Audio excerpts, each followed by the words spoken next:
Hi, everyone. This is Jason Burak of Wall Street from Main Street. Welcome back to another Wall Street from Main Street podcast interview. Today's special guest is a returning guest. We've had her on a number of times. She's former Wall Street executive and author of a number of popular books.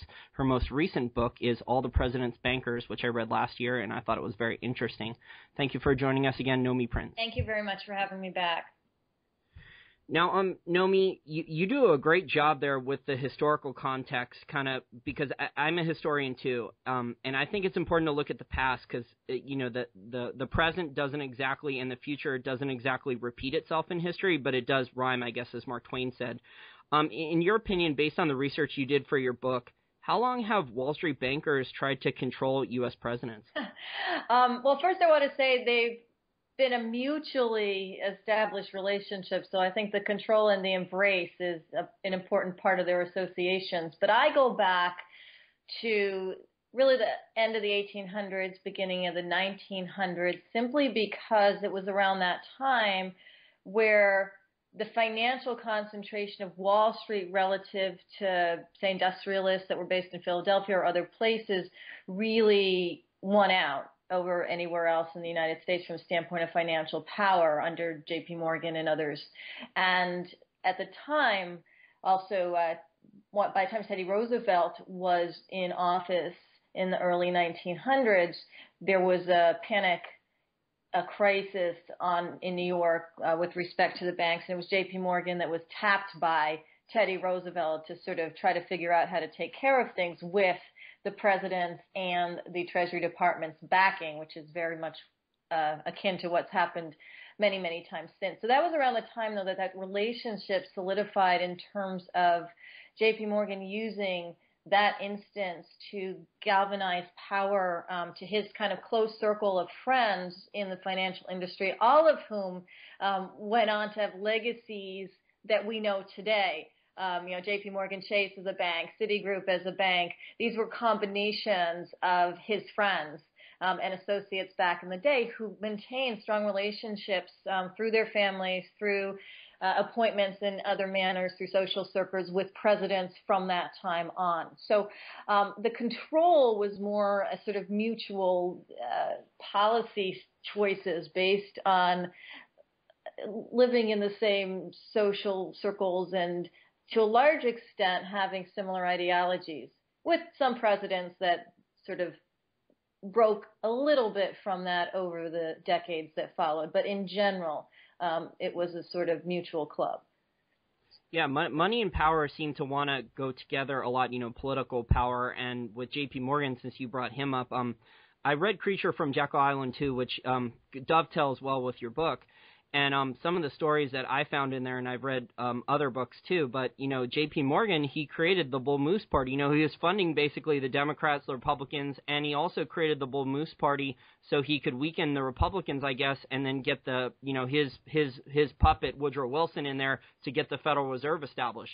So, there's just so much going on behind the scenes that the banks, to a large extent now, I guess the large Wall Street banks, they want to control both parties. They don't want the ability for any other parties to have the ability to get in there and even get on the ballot. That's why we don't have competition like in Europe or other democratic countries where there's more than two major political parties. Well, exactly right. The relationships of our bank elite with our political elite are longer standing and stronger, and again more ideological on the same page than they are in any other country. That was one of the things that I looked into as a sort of subtangent of the material research for the book, because of that money connection to politics. And, you mentioned Woodrow Wilson. Not only was J.P. Morgan involved in some of the parties that, created even before him the political system at the time, his father,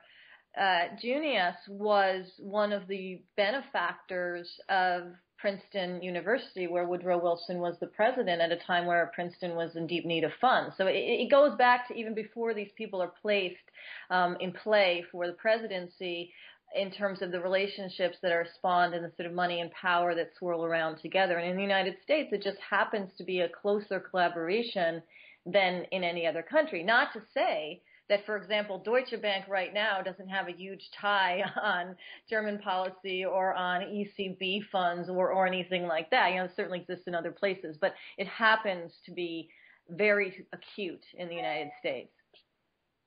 Now, I want to talk about FDR because you talk about him a lot in your book as well. Most of the stuff that we're taught in the mainstream college textbooks is FDR was, he was all for rules and regulations. He hated everyone on Wall Street. But your book revealed that he actually had very close ties with people on Wall Street. He just didn't go for the public meetings, where Barack Obama now sits down with dinners with Jamie Dimon once a month at five-star restaurants. He didn't want to be portrayed like that in public where he's meeting with all these bank representatives and he's very friendly with them. But FDR still, I guess he was friends with them. He just wanted it, I guess, behind the scenes. Is that accurate? Well, a lot of FDR's personal life happened behind the scenes. I mean, from the standpoint of even people not knowing his condition and the media being far less in people's faces at the time. So there was that as well. But he had grown up with these people, and that's kind of one difference. For example, with respect to Obama, is that FDR was very much in the circle of the Rockefellers, of the Aldriches, and so forth. And he knew these people for decades. For example, and this is just one of many in the book, there was a fellow named Tom Lamont who became the acting head of the Morgan Bank during the crash in 1929, which preceded the election of President FDR during the Depression. And Tom Lamont had been a renter of FDR's house in Manhattan while FDR was the assistant Navy secretary to Woodrow Wilson a few administrations before him. So they have these letters, which I looked at going back and forth about, things like items in his townhouse that Lamont was renting. And a couple decades later, Lamont becomes the acting chair and then later the chair of the Morgan Bank, which was one of the most powerful banks in the United States. So this relationship went back way before FDR was in power over the country and Lamont was in power over one of its largest banks. Oh, I see. So basically then, Wall Street was always trying to cozy up to whoever they thought was going to be the front runner then to win the election, just to make sure then that they didn't get, I guess, an Elizabeth Warren type or a Ron Paul type where they would go in there and take away all the goodies then. Well, and also bankers very much steered throughout the decades the elections and who would become president. Winthrop Aldrich, for example, who was also a friend of FDR's and was head of Chase from the Great Depression, so from the early 30s through the 50s, so longstanding, and he was also a member of the Rockefeller family and so forth.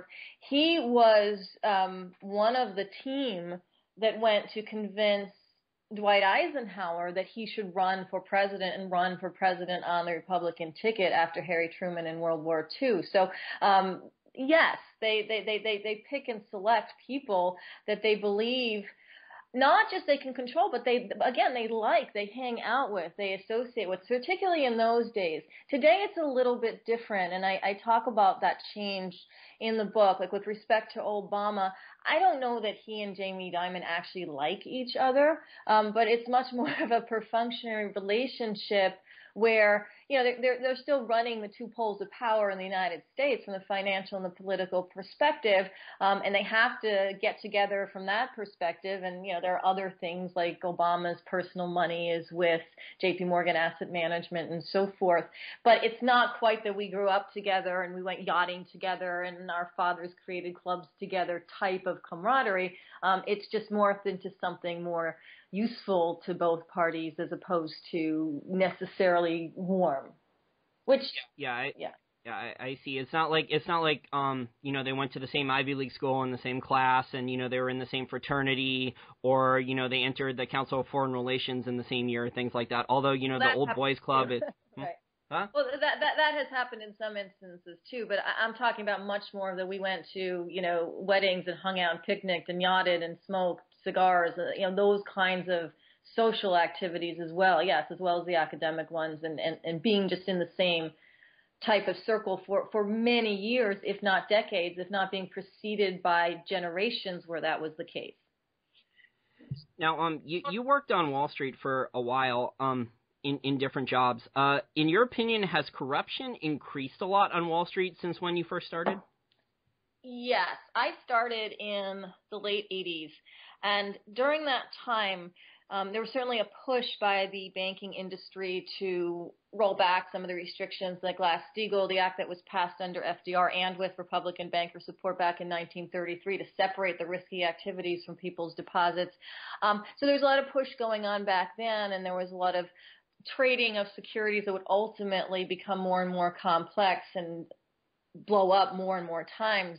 And as a result, over the years, as there was more kind of a political push for deregulation from the heads of these companies, as well as the actuality of that occurring in the industry, there was more voracious competition to have the biggest deal, to take out the most basis points of return from a transaction, and to really start to use clients much more for the benefit of banks as opposed to the mutual benefit of clients and banks that had been somewhat how the relationships of bankers to at least their corporate clients had been over the years, that it was kind of mutually scratch my back, I scratch yours. And as things progressed, there became much more of a move towards just sort of using clients to see how much money you could make off of them, as opposed to simply looking at it as a relationship that should be nurtured and built and done in a different sort of way. So by the time I got to, for example, Bear Stearns, where I was running the analytics group in London, one of the things I was looking at, and this was in the 90s, was credit risk.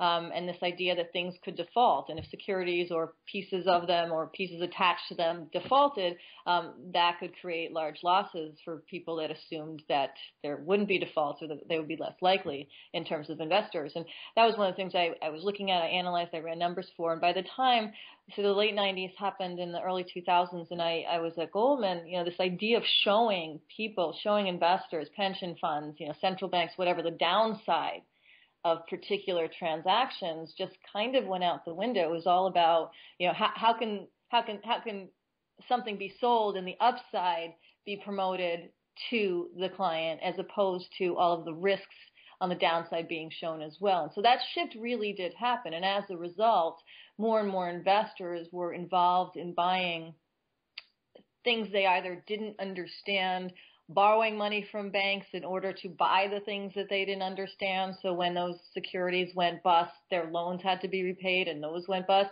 And so it just became a lot more of a toxic environment over the decades. Yeah, I would agree. I worked in the financial industry too, and back when I spoke with people who used to work in the industry, they said the stockbrokers, they used to teach them more fundamental analysis.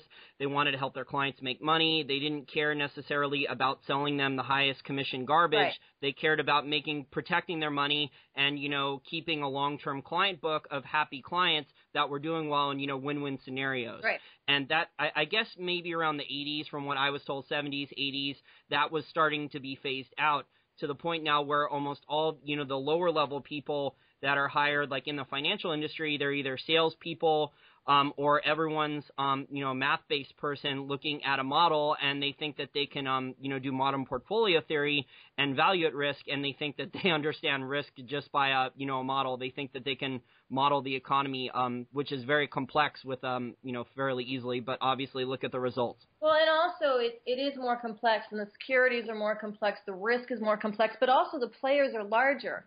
And so they control more of the knowledge about all of the securities and complexities that are in the market that individual investors or even pension fund types or central bank types or municipalities don't know. They don't see the flows of creation. They don't see the flows of defaults until it's possibly too late, or we've seen it has been too late in instances of the 2008 crisis.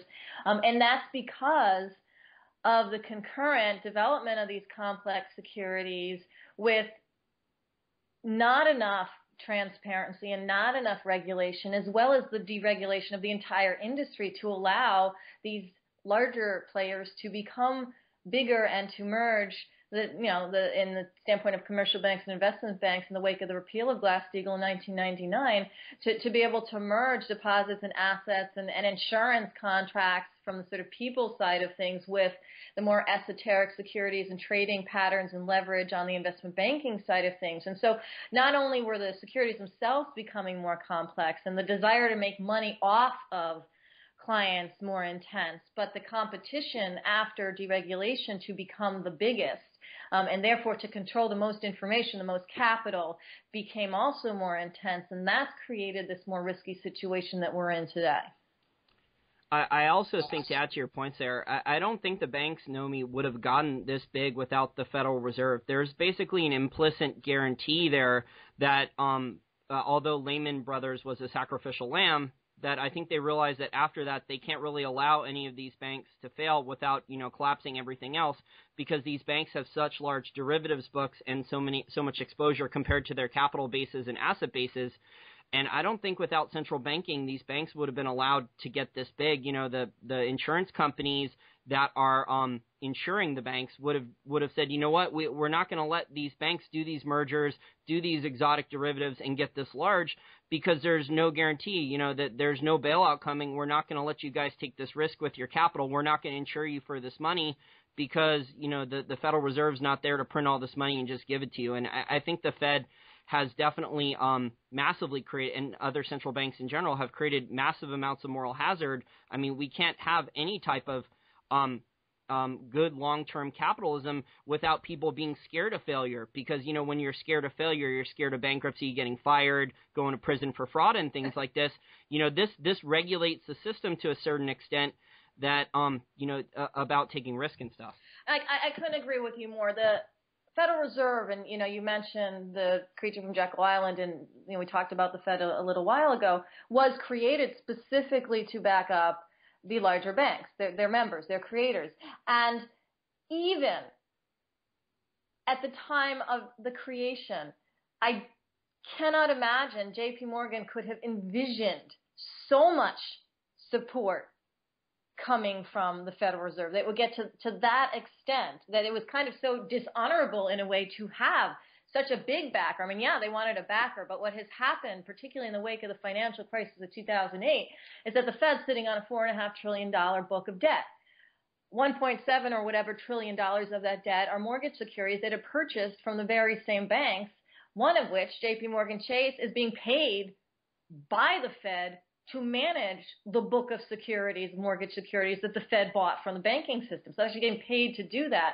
And these securities were bought, at top dollar, 100 cents on the dollar, as opposed to what they were probably worth, which was probably maybe half of that, or I don't even know. We don't know. That's the point. There's no transparency there. So you have $4.5 trillion with the U.S. Fed. You've got, running on to $2.5 trillion with the ECB. You've got the People's Bank of China reducing rates. They're not buying debt, but it's kind of part of the whole sort of global QE process of supporting a financial system globally, and particularly with respect to the dominant features of the U.S. banks and the European banks, but also internationally, that is living on way too much leverage and way too much dependency on these central banks. And the fact that we've gotten to this state, to me, is ridiculous. There's no attention on this matter.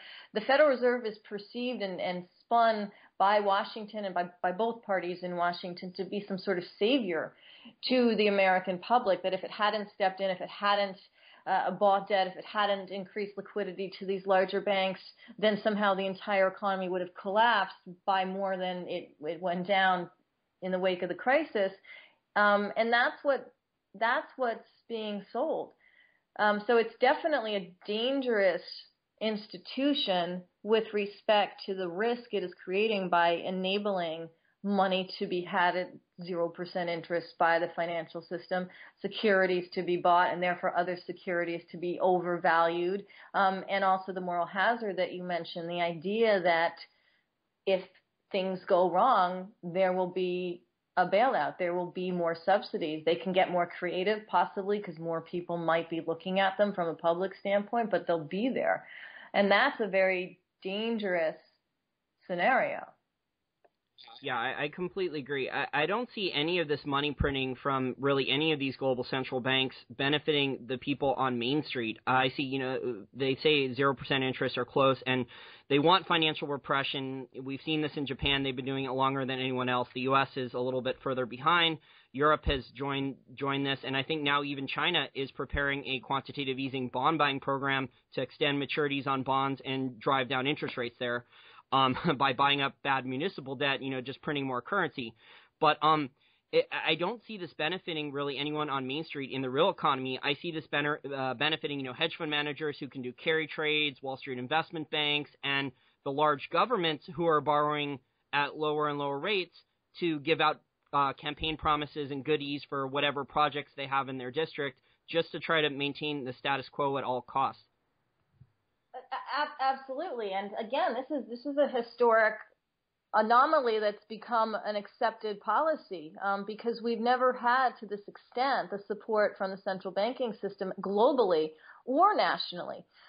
So not only are we in uncharted territory, but yes, with rates this low, with money this cheap, it creates other types of problems. For example, even in the corporate arena, where the major companies, because they have the availability of cheap money through their banking constituents, can buy and have been buying their own shares back, which props up the stock market, which makes it look good for them, but it doesn't push them to, say, use their money, that cheap money, to have better jobs or more benefits with the jobs that would help stabilize more individuals in the mainstream economy, because you would have some sort of at least waterfall down to the little people, which hasn't been the sequence of events. If you're a central bank holding bonds, there's just no relationship between those securities and anybody's job. I mean, they're just not created. They don't exist in the same world. These securities are created and sold and distributed and traded through the mega banks. That has no connection to an individual looking to pay their health insurance costs, or working several jobs in order to make the salary of one, or in general being stressed by all sorts of costs of living that have gone higher because there's this outside appearance of success that is demonstrated by a high stock market or places where this cheap money is funneled because there's nowhere else for it to go. And so it not only doesn't go to small individuals, it doesn't create balance for the future either in terms of stabilizing the economy. Yeah, exactly. Main Street actually benefits from lower prices, productivity gains, higher quality goods and services at lower prices. This is what a free market is supposed to bring.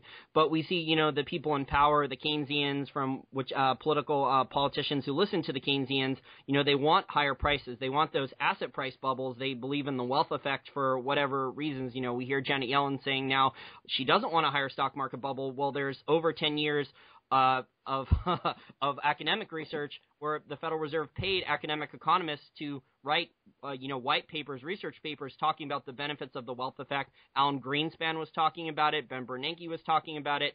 And Nomi, you wrote a book on the 1929 crash. I'm seeing the scale is obviously larger because this is global now, because of the global central banks trying to create asset price bubbles. But I'm seeing a lot of historical comparisons to the 1929 bubbles, with those asset bubbles being drastically inflated too at this point. Yeah, the difference, and again, this is why we're in a more precarious situation now, aside from the more globalized reach of the financial political system as supported by the central banks.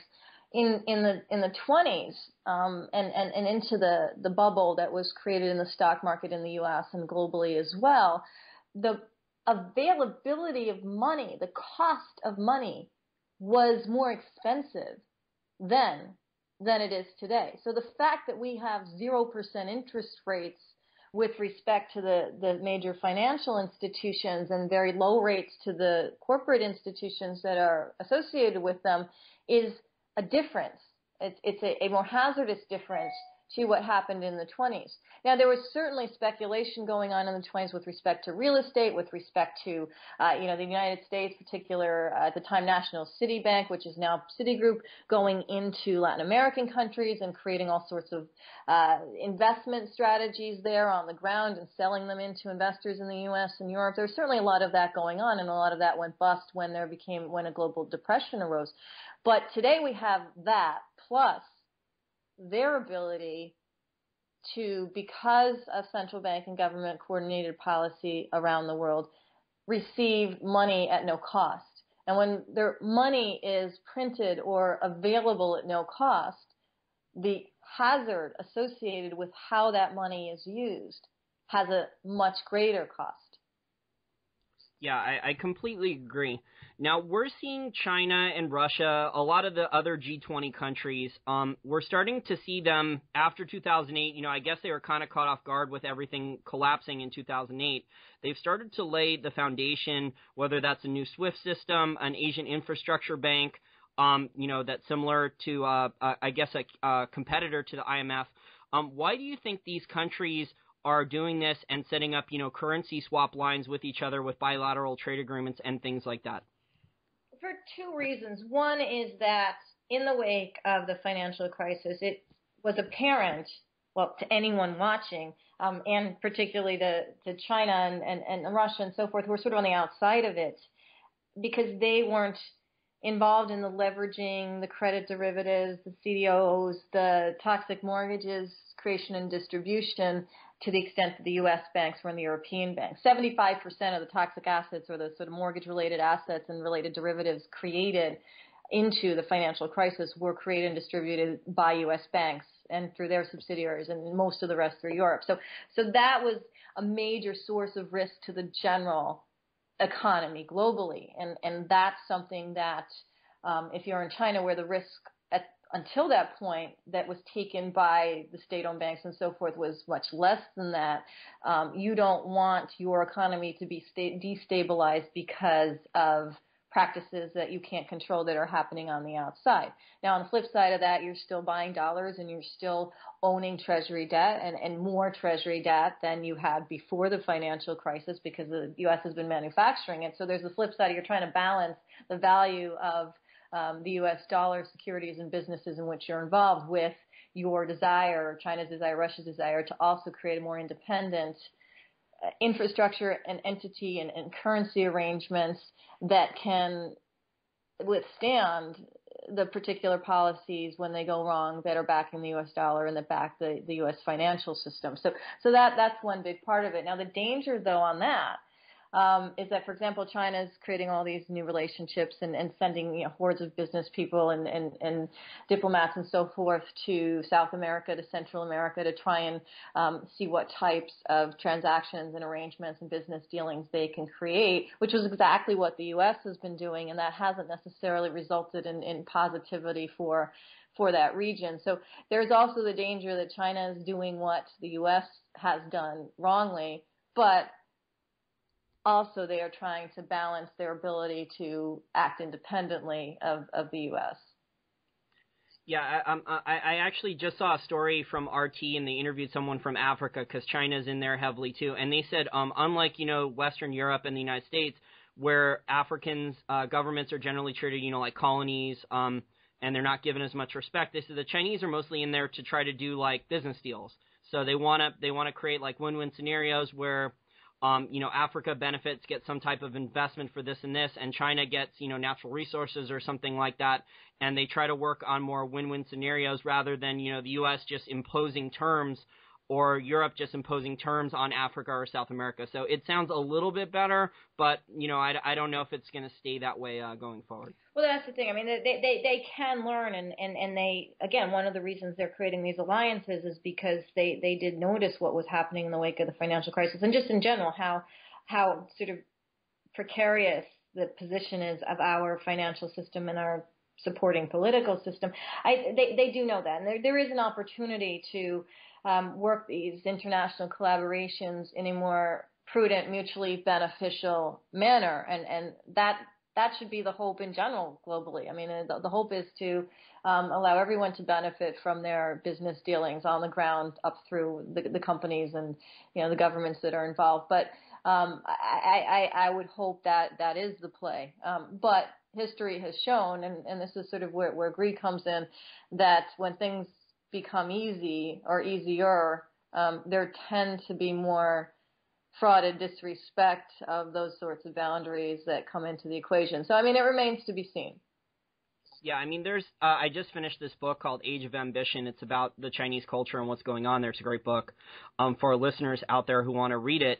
But there's enormous corruption in China. China has problems. They're not perfect. I think it's been estimated over $100 billion has been looted by political insiders and, people running municipal governments and people running corporations who just took the money that was given to them for a government project and just left the country. So, I mean, there's just enormous global corruption. Going forward, Nomi, do you expect there to be more types of coordinated global central bank quantitative easing programs? What we've seen, I'll give you a little background. It seems like what we've seen is the U.S. did their quantitative easing programs immediately after 2008 to try to recapitalize their banks and boost asset prices.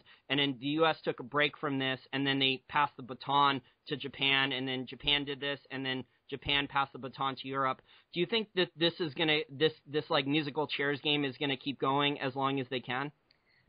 Yes, and they have been. The fact that it's become global, and again, that's the difference from to a large extent from past coordinated policies that just impacted, bailouts from, say, the U.S. Congress and Treasury Department for the U.S. banks on Wall Street. The fact that the ECB's announced bond buying program has an end date sometime in 2016, and that's just kind of this version of it, perhaps, does mean that they anticipate a coordinated effort to the extent they feel they need it to continue low rates, to continue buying bonds, and to continue supporting the global financial system with the global central banks. So I think they will, their impetus is to want to do that. The extent to which it can run out at some point is really the bigger question. The Fed can certainly restart. I mean, no one's going to make it not if it wants to. And that's the issue of this sort of power that exists outside of any form of oversight. I mean, they oversee our banking system, the Fed. That's kind of the scary part, and they are plenishing it as opposed to requiring it to behave better. And so they talk about it behaving better, but actually requiring anything has not been part of their policy. So I think they're going to want to continue passing this baton, as you say. At some point, though, rates will be close to zero everywhere, and there will be no more left to pass, and there's only so much of the market you can continue to buy. And at that point, there's going to have to be either a major reset in terms of what they decide to do, or they're going to continue to print more, which they've shown an ability to do. So you're either going to have a complete collapse of the central banking system, or they're going to continue to support them themselves and the private financial system to a much larger extent. Yeah, the IMF and Bank of International Settlements are warning about a global reset, but most of the mainstream media and a lot of the mainstream people in the United States are ignoring this, I guess because, they see the stock market going higher, they don't see interest rates spiking, they don't see the CPI inflation rate, but, the data, a lot of that data is extremely misleading. One thing I've noticed, Nomi, for a lot of these central bankers is whether they're central bankers at the Bank of Japan or in Europe or in China or at the Federal Reserve, is a lot of them seem to have went to the same schools, either in London or in Ivy League in the United States. So they were basically taught the exact same stuff. They didn't read, a lot of different sources to get different independent information. They don't even know, I think, the difference. What one person I interviewed actually presented at the New York Fed, and they didn't even know the difference between the Chicago School of Monetarism, Milton Friedman School, and the Austrian School of Economics. So I think, these guys, a lot of them are mathematicians and modelists. They're very hardcore neo-Keynesians. And, I guess whether they're in China or these other countries, they're kind of looking at the same playbook or hymn book, and it's very scary to me. It's also kind of misguided use of what Keynes was really talking about, because that they've sort of adopted in today's environment, maybe even in reaction to the just enormous amount of, again, it's government and central bank support for the financial system that for some reason they perceive to be for the general population. And I haven't seen any really good studies. They certainly have not come from the Federal Reserve or the ECB that says, okay, we used this amount of money. We made this amount of money available. We gave it to the banks to buy their crappy bonds. But the banks then turned around and used that money to help, a bunch of people start a small business or renegotiate their mortgage loans lower because they had the benefit of low money or whatever it is. Like, no one's done that study. So even the old notion of Keynesianism, which is the government can help to support and create infrastructure projects and everything else, which is actually rational. It's been done by parties on both sides of the aisle. For example, in the United States, Eisenhower, as a Republican, used the government to help fund the major highway system, one of our largest infrastructure projects in the U.S. And of course, we have Democrat examples as well. But what's happening now in the sort of economic theory behind the idea of neo-Keynesianism is this lack of understanding that the money that's being printed, the debt that's being created, actually isn't by design going directly into anything that benefits real people on the ground or real small companies on the ground or real infrastructure creation. So it's not being used for the same things that Keynesian even envisioned it to be used for, the government money.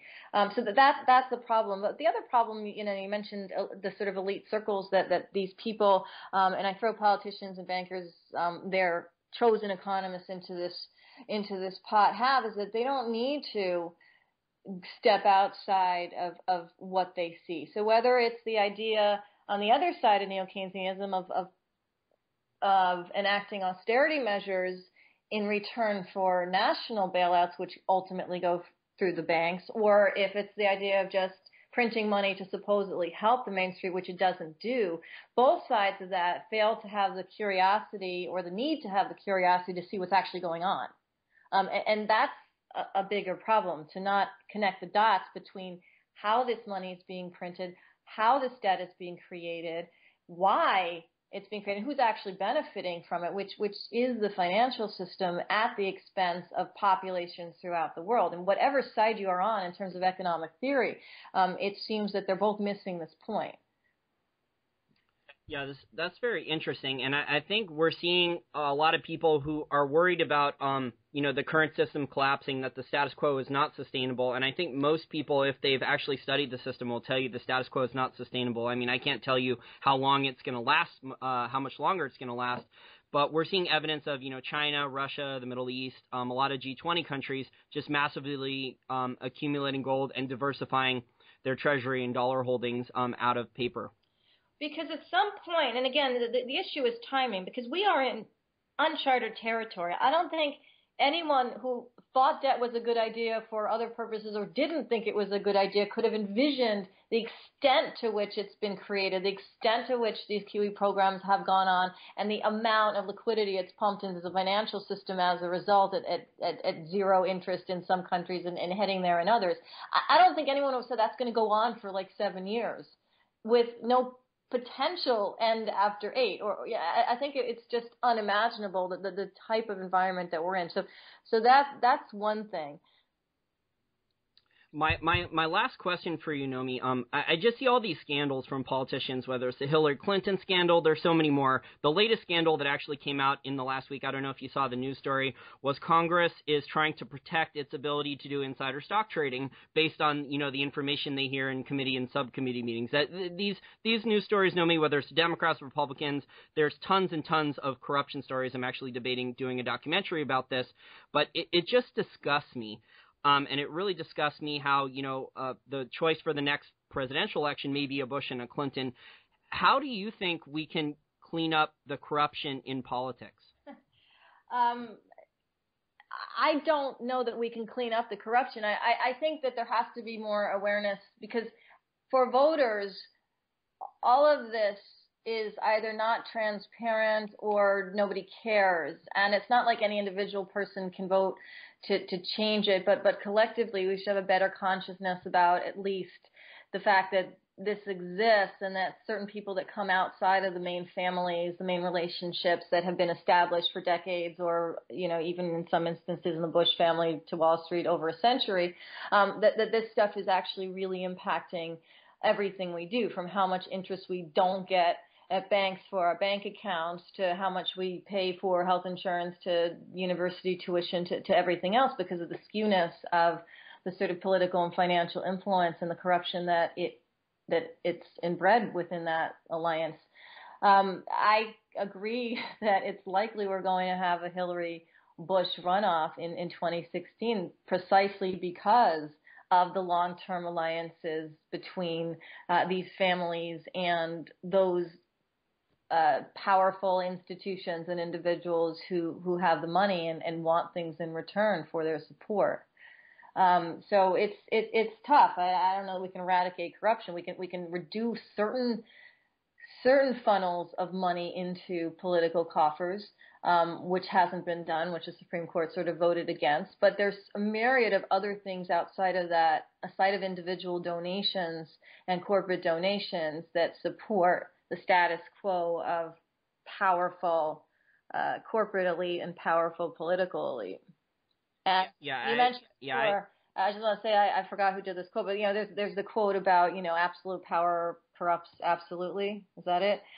Yeah. It's the same thing with money. It's more you should throw money into that. So it's absolute money and power corrupts absolutely. But it's that idea of the connection of the two and the influence that it disproportionately has over individuals or collections of individuals, particularly if they're not engaged or involved. Yeah, the corruption is so pervasive at so many different levels of society, and a lot of it starts, with in the political system and in the banking and financial system, and it permeates and throughout all levels of society. Whether that's in NFL, the NFL does a kickback scheme where politicians, these billionaire owners of the NFL teams, they don't even have to put any money into a new stadium, right? Right. And the local taxpayers have to pay for it. The new stadium is built.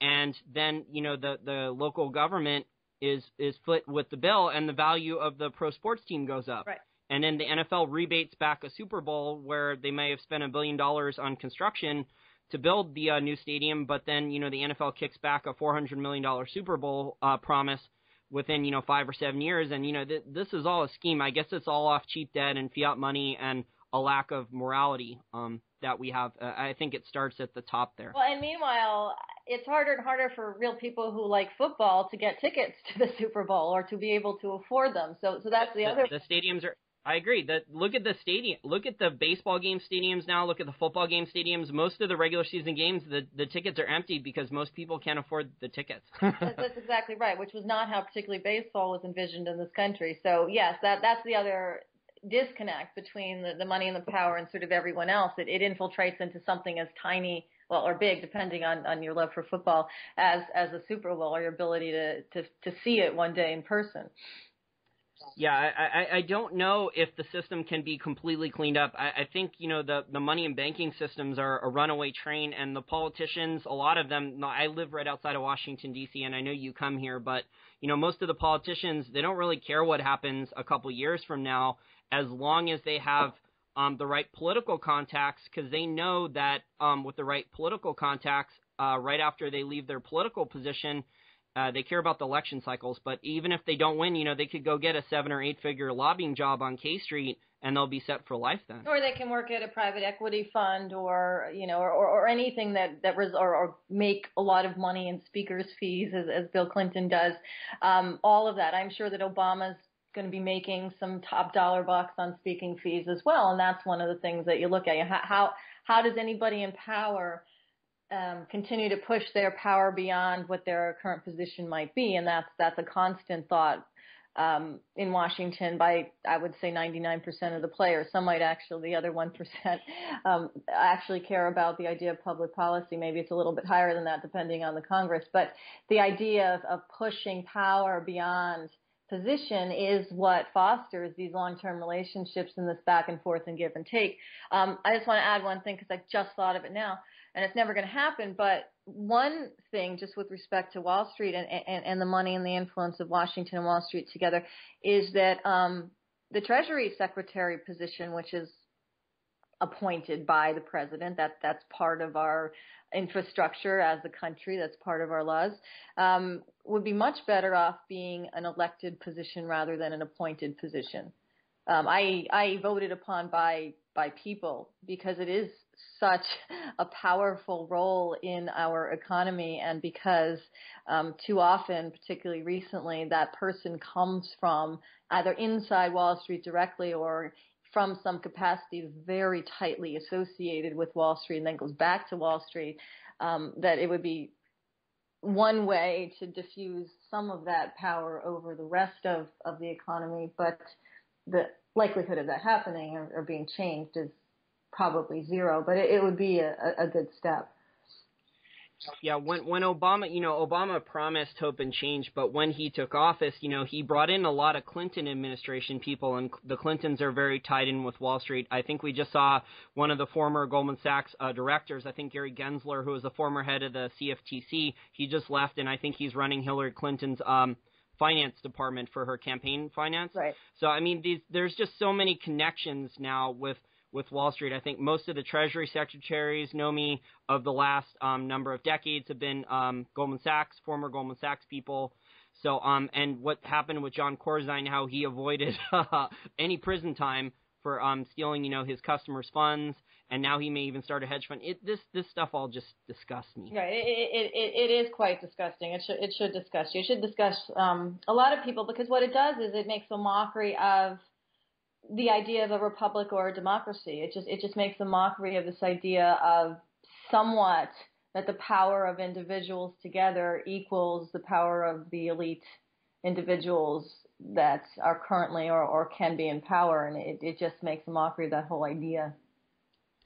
Yeah, I completely agree.